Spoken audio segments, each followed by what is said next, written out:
గజాననం భూతగణాధిసేవితం కపిత్థజంబూఫలసారభక్షణం ఉమాసుతం శోకవినాశకారణం నమామి విఘ్నేశ్వరపాదపంకజం. ఆదిత్యాయ చ సోమాయ మంగళాయ బుధాయ చ గురుశుక్రశనిభ్యశ్చ రాహవే కేతవే నమః. ముందుగా మన భారతదేశంలో తత్రాపి ఆంధ్రదేశంలో ఉన్నటువంటి సమస్త జనాళికి కూడా రేపు రాబోయేటువంటి 30వ తారీఖు ఉగాది పండుగ సందర్భంగా అందరికీ ఉగాది శుభాకాంక్షలు తెలుపుడు చేస్తూ, అలాగనే మన ఆనంద ఛానల్ ముఖంగా ఎవరైతే చూస్తున్నారో ఈ కార్యక్రమాలన్నీ కూడా వారందరికీ మనందరికీ కూడా శుభం కలగాలి, సుఖం కలగాలి, సంతోషం కలగాలి నూతన సంవత్సరం అని కోరుకుంటూ, ఉగాది నాడు చేయవలసినటువంటి కార్యక్రమాలు అలాగనే మన ఆచారాలు ఏమిటనే విషయం మీద మనం మాట్లాడుకుంటూ ఉన్నాం. ఎందుకంటే ఉగాది నాడు ఇవన్నీ చెప్తే చేసే అవకాశం ఉండదు. ముందుగానే మనం తెలుసుకుని ఆ రోజు ఏం చేయాలో తెలుసుకోవాలి. కాబట్టి ఈ కార్యక్రమాన్ని మనం చేస్తూ ఉన్నాం. 30వ తారీఖు వచ్చేటువంటి ఉగాది పండుగ మనందరికీ తెలుసు. విశ్వావసునామ సంవత్సరము అనేటువంటి పేరుతోటి ఉగాది వస్తుంది. 60 సంవత్సరాలు ఉన్నాయి మనకి. ప్రభవాది షష్ఠి సంవత్సరాణం మధ్యే అని చెప్పేటువంటి దాంట్లో ఇది 39వది అని చెప్పాలి. విశ్వావసునామ సంవత్సరం. మంచి పేరులోనే గొప్ప విశేషమైనటువంటి అర్థం ఉంది అని పెద్దలు చెప్తున్నారు. జ్యోతిష్శాస్త్రం కూడా చెప్తోంది.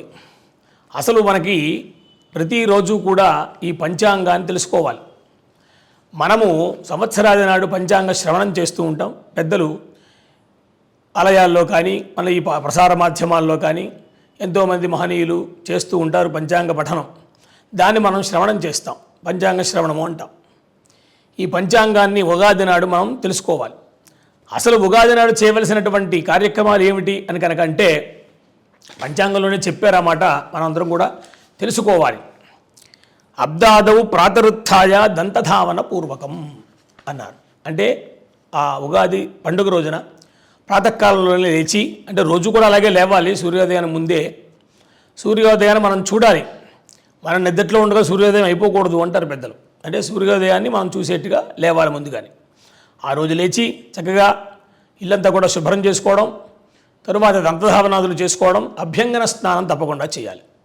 తిలతైలం చేత చక్కగా తలంటు కార్యక్రమం చేసుకుని శుభ్రంగా శరీరాన్ని శుద్ధి చేసుకుని, అడు తర్వాత ఇల్లంతా కూడా శుభ్రం చేసుకుని మామిడి తోరణాలు కట్టుకుని చక్కగా గడపలకి పసుపు రాసి బొట్లు పెట్టుకొని, మన ఇంట్లో ఉండేటువంటి పూజా మందిరం ఎట్లాగైతే దాంట్లో చక్కగా అక్కడ కూడా మామిడాకులవన్నీ కూడా కట్టి దీపారాధన అవన్నీ కూడా చేసుకుని, తర్వాత నూతన వస్త్రాలు కూడా ధరించి ఇంట్లో ఉండేటువంటి పెద్దలకి నమస్కారం చేసుకోవాలి. అటు తర్వాత గోవులకి నమస్కారం చేయాలి, బ్రాహ్మణులకి, బ్రాహ్మణోత్తములకి, బ్రహ్మగారికి నమస్కారం చేసుకోవాలి. అటు తర్వాత తప్పకుండా రోజుని దగ్గరలో ఉండేటువంటి ఏ దేవాలయమైనా కూడా వెళ్ళి దర్శనం చేయాలి, దేవాలయ దర్శనం. కాబట్టి ముందుగా మనం చేయవలసినటువంటిది ఇంట్లో ఉండేటువంటి పూజా సామగ్రి అంతా కూడా సిద్ధం చేసుకుని, పూజా ద్రవ్యాలు పెట్టుకుని చక్కగా పూజ చేసుకుని దీపారాధన చేసుకున్నాక అటు తర్వాత అక్కడ పంచాంగాన్ని పూజ చేయాలి. పంచాంగం మనకి జ్యోతిష్కులు రచించేటువంటి పంచాంగాలు మనకు ఉంటాయి.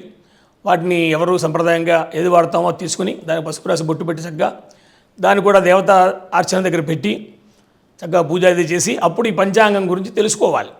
మనకి మగంగా తెలుసుకోవాలి ముందు అసలు. తర్వాత ఆలయంలోకి వెళ్ళడం, పెద్దలు చెప్తే వినడం తర్వాత విషయం. ప్రతిరోజు కూడా పంచాంగాన్ని తెలుసుకోవాలి. తిథిర్వారంచ నక్షత్రం యోగం కరణమేవచ అని చెప్తారు. తిథి, వారము, నక్షత్రము, యోగము, కరణము ఈ 5 పంచాంగం అంటారు. అంటే ఇవాళ తిథి ఏమిటి, వారం ఏమిటి, నక్షత్రం ఏమిటి, ఈ యోగా కరణాలు ఏమిటి తెలుసుకోవాలి. కాబట్టి తెలుసుకోవడం వల్ల ఏమిటి మనకి ఉపయోగం అంటారేమో, తిథేశ్చ శ్రియమవాప్నోతి వారాదాయుష్యవర్ధనం. తిథి గురించి తెలుసుకుంటే సంపద వస్తుందయ్యా, వారాన్ని గురించి తెలుసుకుంటే ఆయుర్దాయం పెరుగుతుంది అన్నారు. నక్షత్రాత్ హరతే పాపం, నక్షత్రం గురించి తెలుసుకుంటే పాపం హరించిపోతుంది అన్నారు. తర్వాత యోగాద్ రోగ నివారణం, యోగం గురించి తెలుసుకుంటే రోగ నివారణ అవుతుంది అన్నారు. తరువాత కరణాత్ కార్యసిద్ధిశ్చ, కరణము, ఇవాళ కరణం ఏమిటి, కరణం అంటే యోగ కరణాలు కూడా ఉంటాయి మనకి. అదేమిటో కూడా తెలుసుకుంటే యోగ సిద్ధి కలుగుతుంది అని చెప్పి. అంటే మౌలికంగా మనం ఆలోచిస్తే ఒక మంచి పని మనం చేయాలి అంటే తిథివార నక్షత్రాలు చూసుకోవాలి. ప్రతిదానికి కూడా మనకి పంచాంగాన్ని పెద్దలు మనకి ఇవాళది కాదు, ఇది ఖగోళ శాస్త్రం పుట్టినప్పుడు ఈ పంచాంగ శ్రవణం అనేటువంటిది, పంచాంగ రచన అనేటువంటిది పుట్టింది. ఇది పూర్తిగా ఖగోళ శాస్త్రానికి సంబంధించినటువంటిది. దీన్ని జ్యోతిష్ శాస్త్రం అంటే వేదమునకు అంగముగా కూడా చెప్పారు.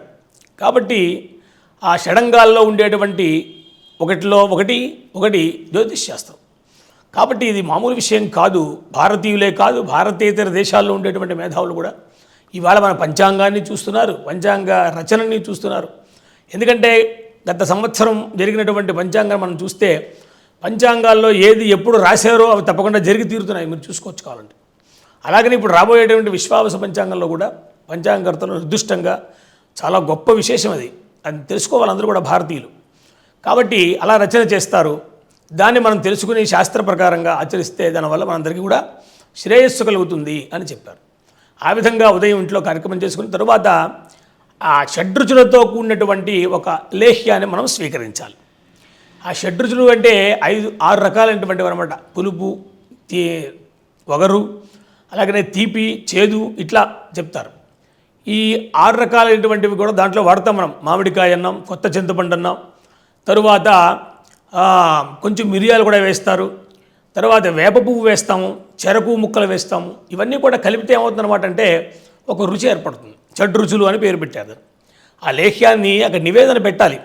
ఆలయాల్లో కూడా మీరు చూడండి, అది ప్రసాదంగా ఇస్తారు. ఆ రోజుని అన్ని చోట్ల కూడా తీర్థంగాను ప్రసాదంగాను కూడా ఇస్తారు. కాబట్టి దాన్ని నివేదనం చేసి భగవంతుడికి దాని చక్కగా ఒక మంత్రం కూడా చెప్తారు దాంట్లో. ఏమనంటే శతాయుర్వజ్రదేహాయ సర్వసంపత్కరాయ చ సర్వారిష్ట వినాశాయ నింబకదళ భక్షణం అని చెప్పారు. నింబకదళము, నింబకదళ భక్షణం. నింబకం అంటే వేప పువ్వు అనమాట, వేప పువ్వు. మీకు చూడండి, ఈ వసంతకాలం వచ్చినప్పుడు చైత్రమాసానికి కొద్ది ముందు రోజులు మాత్రమే వేప చెట్టు చిగురించి పుష్పిస్తుంది, మిగతా రోజుల్లో రాదు. మామిడికాయలు కూడా అంతే.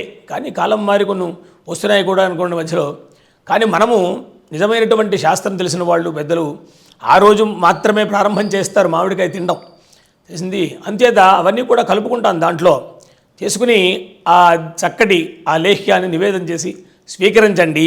దానివల్ల ఏమవుతుందంటే ఈ సంవత్సరాంతం వరకు కూడా మనకు వచ్చేటువంటి అనేక అనుభవాలు ఉంటాయి. ఒకప్పుడు చేదు అనుభవం ఉంటుంది, ఒకప్పుడు స్వాదు అనుభవం ఉంటుంది, ఒకప్పుడు కటువుగా ఉంటుంది ఒక అనుభవం, ఒకప్పుడు తీయగా ఉంటుంది, మధురంగా ఇట్లా ఉంటుంది. అందుకనే చైత్రమాసానికి మధుమాసము అని పేరు చెప్పారు.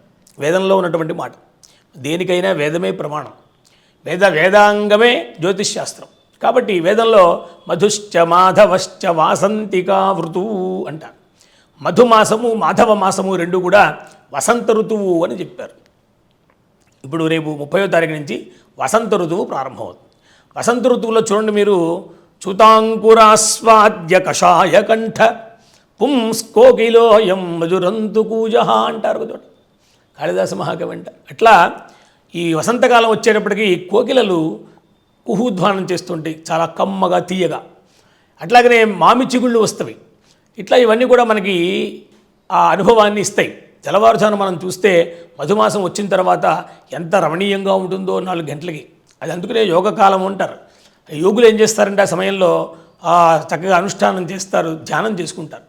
కనుక అటువంటి కాలం మనకి, అందుకనే మనకి జనవరి 1 సంవత్సరాది మాత్రం కాదు. అప్పుడు కాలంలో ఎటువంటి మార్పు రాదు. మనకి సంవత్సరాది అంటే అందుకనే సంవత్సరమునకు ఆది సంవత్సరాది అంటే 60 సంవత్సరాలు మనకి బ్రహ్మగారి యొక్క రచనలో మన పెద్దలందరూ కూడా నిర్ణయిస్తే దాంట్లో వచ్చేటువంటి ప్రతి సంవత్సరం ఒక్కొక్క నామంతో వస్తుంది. క్రోధినామ సంవత్సరం గడిచిన దాని గురించి మనం గతంలో చెప్పుకున్నాం. ఇప్పుడు విశ్వావసు వస్తోంది. విశ్వావసు అనేటువంటి పేరు గంధర్వుని యొక్క పేరు అన్నమాట. విశ్వావసుగుం సోమగంధర్వం అంటారు. తోట గంధర్వుడు అంటే దేవతాగణంలో ఒకడనమాట. యక్ష, గరుడ, గంధర్వ, కిన్నెర, కింపురుష ఇది తారతమ్య భేదంతో దేవతలు చెప్తారు. దాంట్లో గంధర్వులు చాలా గొప్పవాళ్ళు. ఒక శివభక్తుడు ఒక ఆయన ఉండేవాడు, మహానుభావుడు పుష్పదంతుడనే గంధర్వుడు. ఆయన శివుడికి అద్భుతమైనటువంటి రచన చేస్తారు. దాంట్లో ఎన్నో శ్లోకాలు గొప్పగా చెప్తారు గంధర్వుడు. కాబట్టి గంధర్వులు కూడా గొప్ప భక్తులు వాళ్ళు. కనుక ఆ పేరుతో ఈ సంవత్సరం రావడం, ఆ నామం గంధర్వనామంతో. అదే కాకుండా విశ్వావసు అన్నప్పుడు విశ్వమంతా కూడా, వసువు అంటే సంపదలు, విశ్వమంతా సంపదలతో నిండిపోతుంది అని అర్థం కూడా చెప్పచ్చు. ఎందుకంటే ఈ సంవత్సరం మనందరికీ కూడా బాగా అన్ని రకాలైనటువంటి ఆదాయాలు అంది చక్కగా సమృద్ధిగా అందరికీ కూడా విశేషమైనటువంటి అనుగ్రహం కలుగుతుంది. కాలపురుషుని యొక్క అనుగ్రహం కలుగుతుంది. నవగ్రహాల యొక్క అనుగ్రహం కలగాలి ఈ సంవత్సరం అంతా కూడా. అందుకనే ఈ ప్రకారం మనం చేసి నవగ్రహాలనుసారం తలుచుకుని గురువుని తలుచుకోవాలి. తరువాత వస్త్రాభరణై దేహమలంకృత్య చదశుచి అన్నారు. ఏమండి, మిత్ర సంయుక్త మంగళ స్నానపూర్వకం అని కూడా చెప్పారు. మిత్రులతో కలిసి బంధువులతో కలిసి ఇందాక చెప్పినటువంటి కార్యక్రమాలను కూడా చేసుకుని చక్కగా తరువాత వస్త్రాభరణాలు, మంచి నూతన వస్త్రాలు, ఆభరణాలు ఇవన్నీ కూడా ధరించాలి. ఆ రోజుని మనము ఎంత శ్రద్ధగా పనులు చేస్తామో సంవత్సరం అంతా కూడా ఆ విధంగా శ్రద్ధగా జరుగుతాయి పనులన్నీ కూడా. కొత్త పనులు కూడా రోజు ఆరంభం చేస్తూ ఉంటారు. మహానుభావులైనటువంటి పీఠాధిపతులు కూడా సంవత్సరాది ఉత్సవాన్ని అద్భుతంగా చేసి లోకంలో ఉండేటువంటి ఈ ఆస్తిక జనానికి అందరికీ కూడా విశేషమైనటువంటి భక్తిని ప్రకాశింపజేస్తారు మహానుభావులు. కాబట్టి అలాగే కాకుండా విఘ్నేశం భారతీం విష్ణుం ఖేటాన్ దైవజ్ఞం బ్రాహ్మణాన్ అంట. ఈ విధంగా ఆ రోజుని దైవజ్ఞులని అంటే ఈ పంచాంగ పఠనం చేసేటువంటి పెద్దల్ని నమస్కరించి వారికి వస్త్రాభరణాలు ఇచ్చి వారి చేత అనుగ్రహాన్ని ఆశీర్వచనాన్ని పొంది అటు తర్వాత పంచాంగ శ్రవణం చెయ్యాలి అని చెప్తారు. అదే కాకుండా ఈ సంవత్సరానికి మహావిష్ణువు అధిపతిగా చెప్తున్నారు. ఎందుకంటే పోషణకర్త ఆయన. బ్రహ్మగారేమో సృష్టికర్త, విష్ణుదేవుడేమో పోషణకర్త, రుద్రుడు లయకర్త అని మనం ముగ్గురు మూర్తుల్ని కూడా మనం చెప్పుకుంటే త్రిమూర్తులలో మరి కాలంలో ఉండేటువంటి విశేషమంతా కూడా పోషణ. మనందరికీ మంచి పోషణ కావాలి కదా. మనని పోషించేవారు ఎవరు, రక్షించేవారు ఎవరు అంటే విష్ణుమూర్తి అని కూడా చెప్తారు. కాబట్టి మహావిష్ణువుని ఆరాధన చేయటం, విష్ణు దేవాలయాల్లో కూడా ఈ కార్యక్రమాలు చేస్తారు. అదే కాకుండా ఆ రోజున ప్రారంభించి 30వ తారీఖున సంవత్సరాది నుంచి వసంత నవరాత్రులు కూడా జరుగుతాయి. మనకి నవరాత్రుల్లో ప్రధానంగా సంవత్సరాదిలో ఉండేటువంటివి వసంత నవరాత్రులు. ఆ కాలం కూడా దేవతలకి చాలా ఇష్టమైనటువంటి కాలం కాబట్టి ఉత్తరాయణ పుణ్యకాలం కూడాను. తద్రాపి ఈ నవమి నాటికి శ్రీరామనవమి వస్తుంది దీంట్లో చూడండి మనకి. కాబట్టి అక్కడి నుంచి మళ్ళీ 5 రోజులు ఉత్సవాలు చేస్తారంటే దాదాపు ఈ పూర్ణిమ పర్యంతము కూడా చైత్రమాసంలో వసంత నవరాత్రులు కానీ అలాగనే శ్రీరామ కళ్యాణోత్సవాలు కానీ ఇవన్నీ మనం చూస్తే మొత్తం పక్షమంతా కూడా ఎంతో చక్కగా మనకి రమణీయంగా నడుస్తుంది. అట్లా ఎవరెవరైతే వారి వారి భక్తిని అనుసరించి వారి వారి ఆచారాలను అనుసరించి ఎవరెవరైతే చక్కగా ఈ సంవత్సరాది ఉత్సవాన్ని చేసుకుంటారో, సంతోషంగా ఉంటారో, పెద్దలు చెప్పినట్లుగా నడుస్తారో వాళ్ళకి ఈ సంవత్సరం అంతా కూడా జయంగా మంగళకరంగా ఉంటుందన్నమాట. అదే కాకుండా ఈ నవగ్రహాల గురించి కూడా ఆ రోజుని తెలుసుకోవడం, ఆ పంచాంగ శ్రవణాన్ని చేయటం, దానివల్ల దాంట్లో మనకి ప్రప్రథమంగానే పంచాంగ శ్రవణం వల్ల వచ్చేటువంటి ఫలితం కూడా మనకి చెప్తారనమాట. శ్రీ కళ్యాణ గుణావహం రిపుహరం దుస్వప్నదోషాపహం గంగాస్నాన విశేష పుణ్యఫలదం గోదానతుల్యం నృణాం ఆయుర్వృద్ధిదముత్తమం శుభకరం సంతాన సంపత్ప్రదం నానాకర్మ సుసాధనం సముచితం పంచాంగమాకర్ణ్యతాం అని పంచాంగంలో రచన చేసిన తరప్పుడు అక్కడ మొట్టమొదటిగా ఆముఖంగా ఉంటుంది ఈ శ్లోకం. ఏమంటే దాంట్లో శ్రీ కళ్యాణ గుణావహం, మంచి కళ్యాణ గుణములు కలుగుతాయి అందరికి కూడా. అంటే శుభగుణములు కలుగుతాయి, దుర్గుణాలన్నీ కూడా తొలగిపోతాయి ఈ పంచాంగాన్ని వినడం వల్ల. అదే కాకుండా తెలుసుకోవడం వల్ల కూడా, తెలుసుకోవాలి ప్రతిరోజు కూడా. ఆ విధంగా రిపుహరం శత్రు సంహారం చేస్తుంది, శత్రువులను కూడా పోగొడుతుంది, అందరినీ మిత్రులు చేస్తుందన్నమాట. తరువాత రిపుహరం దుస్వప్నదోషాపహం, మనకు దుస్వప్నాలు వస్తూ ఉంటాయి, కళలు, చెడ్డ కళలు, వాటి యొక్క దోషాన్ని కూడా పోగొట్టుకోవాలంటే పంచాంగం తెలుసుకోవాలి. దుస్వప్న దోషాపహం గంగాస్నాన విశేష పుణ్యఫలదం, గంగాది పుణ్యనదుల్లో స్నానం చేసినటువంటి ఫలితం వస్తుందయ్యా, సర్వదోషాలని పోగొడుతుంది అని చెప్పి గోదానతుల్యం నృణాం, గోదానాన్ని చేసి గోదానములు, గోవులు వంటి మంచి దానములు చేసినటువంటి ఫలితం కూడా వస్తుందన్నారు. సంవత్సరాది నాడు దేవతలతో మాటుగా దేవతా ఆగారాలకు వెళ్ళాలి, దేవాలయాలకు వెళ్ళి ఆయా దేవతలను పూజించి, ప్రధానంగా గ్రామ దేవతలు అయితే ఇంకా మంచిది, విష్ణు దేవాలయం, శివ దేవాలయం, ఏదైనా దగ్గరలో ఉండేటువంటి సమీపంలో ఉండేటువంటి దేవాలయానికి తప్పకుండా రోజు వెళ్ళాలి. సాయంత్రం లోపుగా, ఉదయం వెళ్తే మంచిది, సాయంత్రం లోపుగానే కనీసం వెళ్ళి అక్కడ కావాల్సినటువంటి ఫలాలు పుష్పాలు స్వాములకు ఇచ్చి అక్కడ ఉండేటువంటి అర్చక స్వాములను గౌరవించి, ఇంకా విశేషించి ఆ రోజుని ఆ వేద పండితుల ద్వారా ఆశీర్వచనం పొందితే ఇంకా మంచిది వేదవేత్తలకి. ఎందుకంటే వేద విధి బ్రాహ్మణే వసంతి అని వేద పండితుల యందు సర్వదేవతలు ఉంటారు అని వేదంలో ఉన్నమాట. కాబట్టి వేదవేత్తల్ని ఆ చక్కగా నమస్కరించి వారికి వస్త్రాభరణాలు, గంధపుష్పాదులు ఇచ్చి, తాంబూలములు ఇచ్చి, దక్షిణ ఇచ్చి నమస్కారం చేసి వారి ద్వారా ఆశీర్వచనాన్ని పొందితే ఇంకా జయంగా శుభకరంగా ఉంటుంది ఆ సంవత్సరం అంతా కూడా. తరువాత ఆయుర్వృద్ధిదముత్తమం, ఆయుర్వృద్ధి జరుగుతుందండి పంచాంగం వల్ల అన్నారు. ఏమిటండి ఆయుర్వృద్ధి జరగడం ఏమిటి అంటే, ఈవేళ తిథివార నక్షత్రాలు తెలుసుకుంటే ఆయుష్కాములైనటువంటి మన పుట్టినరోజు వచ్చిందనుకోండి, ఇవాళ పుట్టినరోజు ఏ తిథిలో వచ్చింది, ఏ నక్షత్రంలో వచ్చింది మనం తెలుసుకుంటాం. తెలుసుకుంటే ఆ తిథి ఆ వార నక్షత్రాలను బట్టి ఆయా దేవతలను పూజిస్తే మనకి ఆయుర్వృద్ధి కలుగుతుంది కదా. మరి మన పుట్టినరోజు ఏం చేసుకుంటాం, ఇంకా వర్షవృద్ధి కలగాలని కోరుకుంటాం. అంటే ఇంకా కొంతకాలం మనం జీవించాలి అని చెప్పి ఆయురన్నం ప్రయచ్చతి అని, ఆయుర్దాయం ఉంటే కదా మనం ఏమైనా చేయడానికి. కాబట్టి అటువంటి ఆయుర్వృద్ధిని కూడా ఇస్తుంది పంచాంగము అని చెప్పారు. శుభకరం ఏమయ్యా, ఒకటేమిటి అన్ని శుభాలను ఇస్తుంది, సంతాన సంపత్కరం, సంతానాన్ని ఇస్తుంది. సంతానాన్ని ఎలా ఇస్తుంది అంటే, మంచి ముహూర్తంలో వివాహం మనం చేస్తాం. వివాహానికి ఎంత ముహూర్తం చూస్తాం మనం చెప్పండి. ఎక్కడైనా కూడా ఏ వర్ణం వారైనా కూడా వివాహం చేసుకుంటున్నాము అంటే ముహూర్తము అని చేసుకుంటాం కదా. కాబట్టి అలాంటి మంచి ముహూర్తంలో చేస్తే వాళ్ళకి సంతానం, చక్కటి సంతానం కలుగుతుంది.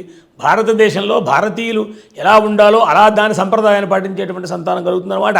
కాబట్టి తరువాత నానాకర్మ సుసాధనం సముచితం, ఒకటేమిటయ్యా మనం ఏ పని చేసినా ఏ కర్మ చేసినా కూడా ఈ తిథివార నక్షత్రాలు తప్పకుండా తెలుసుకోవాలి అని చెప్పారు.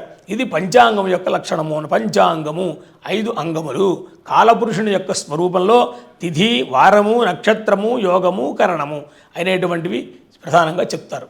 కాబట్టి భారతదేశంలో ఉండేటువంటి అందరూ కూడా, సర్వులు కూడా, సర్వవర్ణముల వారు కూడా సమైక్య భావంతో ఈ పంచాంగాన్ని శ్రవణం చేయాలి, తప్పకుండా తెలుసుకోవాలి.